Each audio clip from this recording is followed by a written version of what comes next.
The bill is the Combating Anti-Semitism, Hate and Extremism Bill.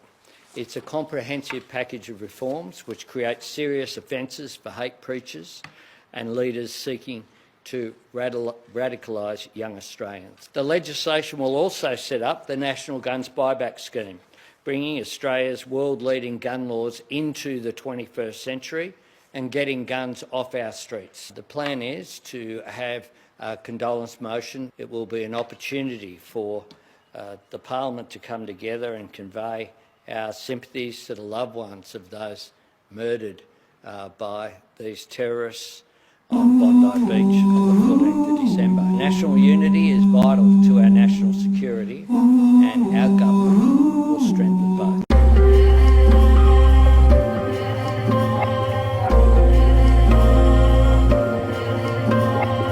Australia's Parliament has been urgently recalled as Prime Minister Anthony Albanese moves to fast-track some of the toughest hate laws the country has seen in decades, following the deadly Bondi attack that has reignited national fears around extremism and public safety.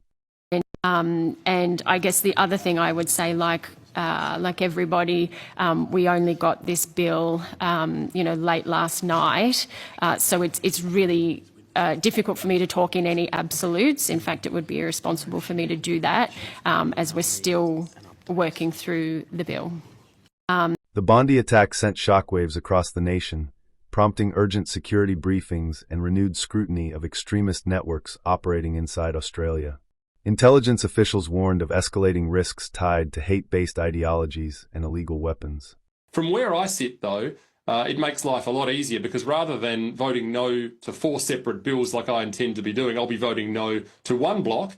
I have absolutely no intention, regardless of the position adopted by the coalition, frankly, of supporting this bill and all of the hate crime stuff that goes with it. We have enough laws on the books in this country as it is. Firearms owners in this country do not need any more imposts on them. And look, there are. I mean, look, we could go on for an hour about the holes in this legislation and the concerns.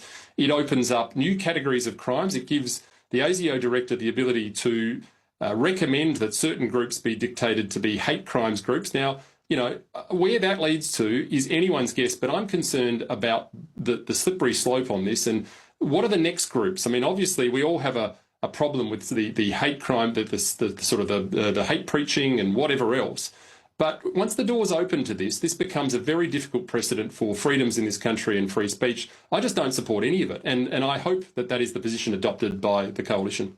The proposed Combating Anti-Semitism, Hate and Extremism Bill 2026 significantly strengthens penalties for hate-motivated crimes.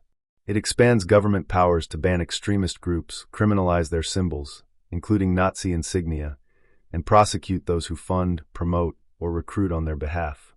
This isn't about politics, it's about getting it right. People who join or support prescribed hate groups will face 15 years behind bars under new powers proposed by Labor to beef up hate speech and gun laws following the Bondi Beach massacre.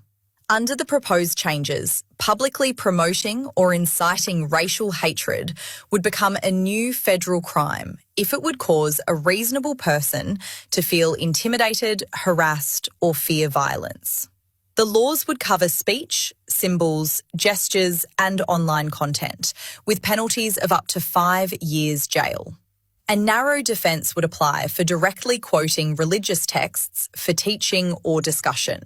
It's a comprehensive package of reforms which creates serious offences for hate preachers and leaders seeking to radicalise young Australians.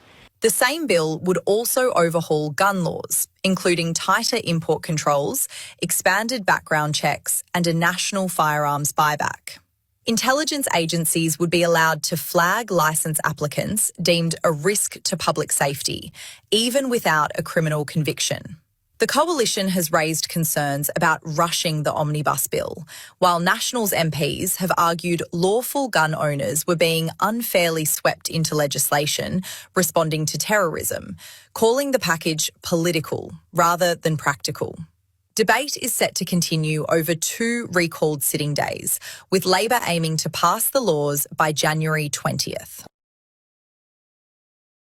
Under the bill, Authorities would gain broader powers to cancel visas for non-citizens accused of spreading hate or extremist ideology, even without a criminal conviction. A new national list of prohibited hate groups would make membership, promotion, or financial support a criminal offense. So Australians no longer have freedom. The government also created a blacklist of organizations who promote speech Israel doesn't like. This was what was posted in the Australian Sydney's morning newspaper. Iran targets Bondi. Oh my god. Oh my god. Like, you saw the headlines on Twitter saying that Israel was claiming it was Iran who did it. And you're like, okay, obviously that's not true. And then the newspapers, like the old heads, the guys who are like 80 years old, the grandparents, who grew up on newspapers and this is how they get their information, are like, wow, Iran, why would they do this? Absolutely insane. Guys, in this video, I'm not stating any opinions. I'm simply addressing what is happening, okay? But Australia will now implement hate speech laws following the Bondi false flag. So Israel finally, yeah. What do y'all think about this? As you can see, the Prime Minister came out talking all about it. You can go watch his video now, but anyways, what do y'all think about this? I think this is just the craziest thing about it all, them putting this in the newspaper, which makes sense why they would do it, but it's crazy to see. The legislation is paired with Australia's largest firearms buyback since 1996, aimed at removing illegal and unregistered guns from circulation. Officials say the move is intended to disrupt extremist cells and prevent future attacks linked to black market weapons. Jewish advocacy organizations have praised the bill, calling it a decisive stand against rising anti-Semitism and openly operating neo-Nazi groups. Community leaders say the laws send a clear message that hate-driven movements threatening Australians will not be tolerated. Then we had another horrible mass shooting at Brown University last week. The killer is still on the loose. We got to talk about the horrible terror attack on Australia's Jewish community. We'll tell you what we know about the attackers, tell you about some acts of heroism at the scene, and the problem of anti-Semitism in Australia and how it's been growing since October 7th.